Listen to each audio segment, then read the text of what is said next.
Hey, what's up guys? David here, back with another video. Finally, after months of being gone, I am back and I'm going to start making videos more. I'm going to try to do it weekly from here on out. The content in today's video is going to be about Air Force BMT, tips and tricks to help you kind of get through the first day and what the structure of the flights at BMT are going to be like, so that you are a little more informed and have a little more information before you go into that process. Let's get right into it. Okay, so to start, at MEPs, you are going to get with a group of people that are going to be flying out to BMT with you.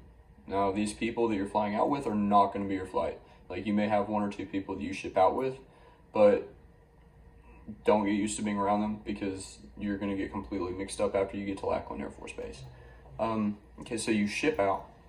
You get on the plane, you fly, and that's where you have to figure out with your group, you have to get on the plane in time, you have to make sure that you ship out in time. Just make sure you're paying attention to where you are. If you've never been on an airplane before, sleep on the airplane, please. I will explain why later. Also, when you get to the airport, make sure you eat at the airport. Again, both of those things are going to tie in together, and I'll explain why later. So, okay, so I digress. Back with the process of going to, you're going to get on the plane, you're going to fly out to San Antonio Airport. When you get off of the plane, you're pretty much immediately going to know where to go. Like, you just walk straight down and you're going to hear a bunch of people yelling at you. Like, when I got there, there was staff sergeants and people like walking around asking us like, hey, are you going to Air Force BMT? We're like, yes sir. You know, they all started yelling at us, telling us to get in the line, and they told us to drop our bags and pick them back up, and drop our bags and pick them back up, and get in the line. And we signed some papers and we got on the bus. And that is the first stressor of, oh shoot, I'm not at home anymore, this is real. So you go on that bus, and you take like a 30-minute ride, and you're just thinking about your life. What have I done with my life? What am I doing? Have I made the wrong decision? Trust me, everybody thinks it. You're gonna be okay. It's gonna be hard, but you're gonna be okay.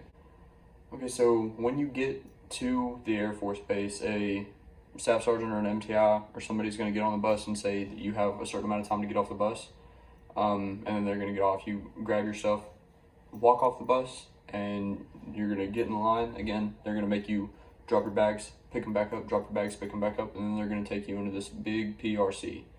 And this is where they do a lot of orientation. And that building is also where they're going to be processing you and getting you the things that you need for your first night. You're going to be issued your backpack, and you're going to get a meal. And again, this right here is why I say to eat at the airport, because when you get that meal, it's a boxed meal and it is frozen. You're going to get frozen orange juice. You're going to get a frozen sandwich. Eat the Oreos. Don't eat anything else, because you've already eaten, hopefully, if you listen to me in this video. It's going to suck, and they're going to tell you that you have 10 minutes to eat it. And trust me, 10 minutes to eat a frozen sandwich is not enough time to eat a frozen sandwich. So after they give you that meal, they're gonna go over some general rules. There's gonna be people yelling, telling you to hold on to the handrails, touch each and every step as you're walking up, don't touch your face, certain things like that, just to get you in that mindset of, okay, I need to listen to these rules, I need to pay attention. Make sure you pay attention, because they're simple rules, but it's gonna be a lot of stuff going on, so make sure you're listening and paying attention. This building is also where your flights are going to be assigned that first night. They're going to call out your name, you're going to pick up your stuff, you're going to walk down, you're going to get in the alphabetical order with the other people that they call down, and that's going to be your flight. So they're going to take the people in your flight, they're going to give you a latrine break, and then they're going to start running you out. And this is when you meet your MTIs for the first time, most likely. They're going to be guiding you from the PRC to whichever squadron you're going to be at. You're going to get in your dorms, and then when you get in your dorms, they're going to be running around yelling and screaming, telling you to organize your things in a certain way and to get them in your locker in a certain way. Again, pay attention, but don't freak out, because it's nothing to be worried about. When they're running around, they're literally just trying to get you to move quickly, to move with a sense of urgency. Yeah, and that's basically the first night. Like, you're going to be up all night getting processed, getting things done, and it's going to be stressful. For my flight, we didn't go to bed that night until about 4 a.m. That's why I say sleep on the plane. If you have a long plane ride and you've never been on a plane before, it's nothing special. Just look out the window 5 minutes, take a couple pictures, and then boom, go to sleep, please. Because it is going to be a stressful long night, and you're going to hear the wake-up call at 05:45 the next morning. The first day sucks. Just sleep on the plane, eat before you get there, and those are the general tips for the first week. I'm gonna pick up here. Okay, so basically, again, don't worry about it, don't freak out. It's just them trying to get you into that mindset of, okay, I need to move with a sense of urgency. I need to do things quickly, accurately, and I need to listen to what they're telling me to do under pressure. Is all it is. So trust me, if they start yelling at you because you didn't do something right or you put something in the wrong place, let it go in one ear, rattle around a little bit and out the other. Don't take it personally. You just take that information and get better from it. Okay, so now that I've gotten that out of the way, I'm gonna go over the structure of the flight within the first week. This is how the MTIs are gonna set up positions so that they can relay information to the people in the flight. Now these people are going to be called element leaders and dorm chief. Now the element leaders are going to be 4 individuals that are picked to stand in the front of the flight to help guide you where you need to go. They're going to relay information from the MTIs to the flight, and they're going to help keep everybody on track. They're going to help you get to where you need to go, make sure you're there on time, and make sure everybody's doing the things that they need to be doing. The position of element leader is subject to change. If an element leader does something extremely stupid, the MTI can say you're no longer an element leader and pick somebody else that's better suited for that job. But again, the element leaders are not in charge. They're just there to help the flight. But that being said, they are selected by the MTIs, and by the second week of training, the element leader should be set up to the people that the MTIs know are going to do the job right. So that means the MTIs selected these people because they know what they're doing. You should probably listen to what these people are telling you to do, or guide in the direction that they're guiding you, so on and so forth. Now the dorm chief is going to be kind of like the head element leader, but he's going to be a 5th person that's selected for that special position within the flight. The dorm chief, again, relays information from the MTIs to the element leaders, and the element leaders down to the flight. And the dorm chief is going to help out with things like accountability. He's going to help take money for purchases on things like flight t-shirts, so on and so forth. He just does the same thing, but has a closer relationship to the MTIs that helps get the flight to where they need to be. Okay, so now another special position that's going to be set to people in the flight are going to be called water monitors, fire monitors, and chow runners. Now these are the fun ones. Water monitors, fire monitors, and chow runners are essentially to help guide the flight into the DFAC so that you can eat. The chow runners, if you get selected to be a chow runner, I hope you have fun. Chow runners are going to be 2 people that go into the DFAC and report to the MTI table, and they're going to tell them that the flight is prepared to enter the dining facility from whichever squadron, whichever side. And they're going to come back out and they're going to call the flight in. They're going to say, flight, 10 hut. All key personnel, fall out, fall in, followed by the 4th element, 1st element, whichever. And then the key personnel, that's going to be the water monitors, fire monitors, and the dorm chief, and they're going to fall out into the front of that element. The fire monitors are going to go in, they're going to open the door, and they're going to hold the door open. Now, this is what I did. You hold the door open, and for the fire monitor, again, after the 4th element goes in, you say 3rd element, prepare to enter the dining facility. And then 2nd element and then 1st element. And it goes on from there, and you're basically just calling them in so that they can sign in and go eat.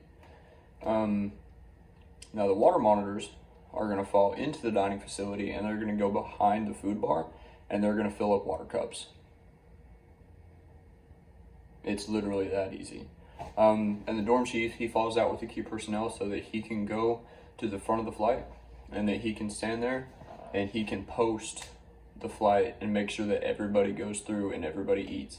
And the dorm chief is going to be the last person going into the line to eat.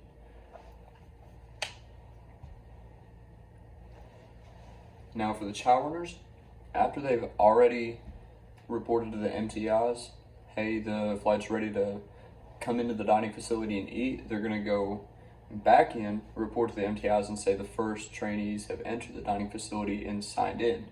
I don't know exactly what they say because I was never a chow runner, but I know they have to go and report again. And then once they go report, they have to go and they have to guide the flight to their tables. So as a person is approaching me, say I'm the chow runner, I'm standing pretty much like this, and I say, back, sir. And they're gonna go to the back of me and to the furthest seat that's available, and they're gonna say, front, sir, to the next person, and they fill it back to front in the tables.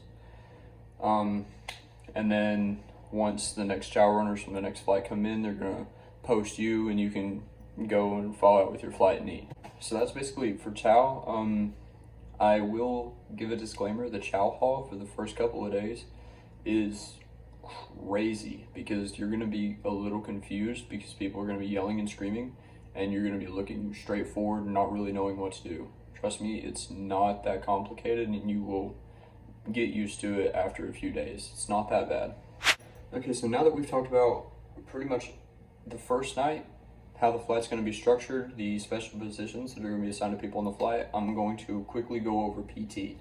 Now, PT, there's going to be a PT monitor, and that's just another special position that's set aside to somebody to help keep the flight together as far as PT goes, make sure everybody is able to pass the PT test by the end of the 8 weeks, and is going to be the person that stands in front of the flight and shows you how to do the workouts. That's what the PT monitor does. Now for PT, my biggest suggestion for PT is make sure that you are physically capable of passing the PT test and you meet those standards before you come to BMT.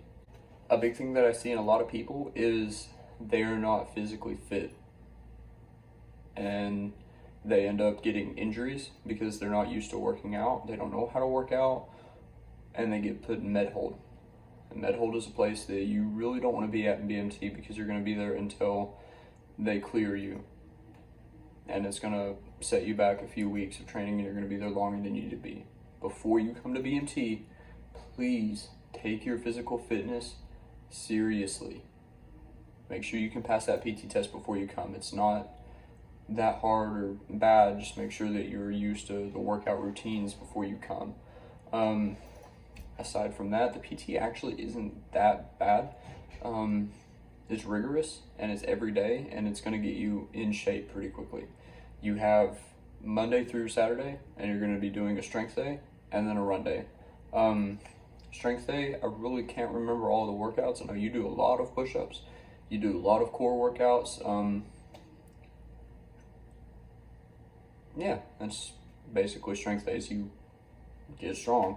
And then run days, you're going to be doing on and off run for about 10 minutes or so, and then you're going to do about a 26-minute run.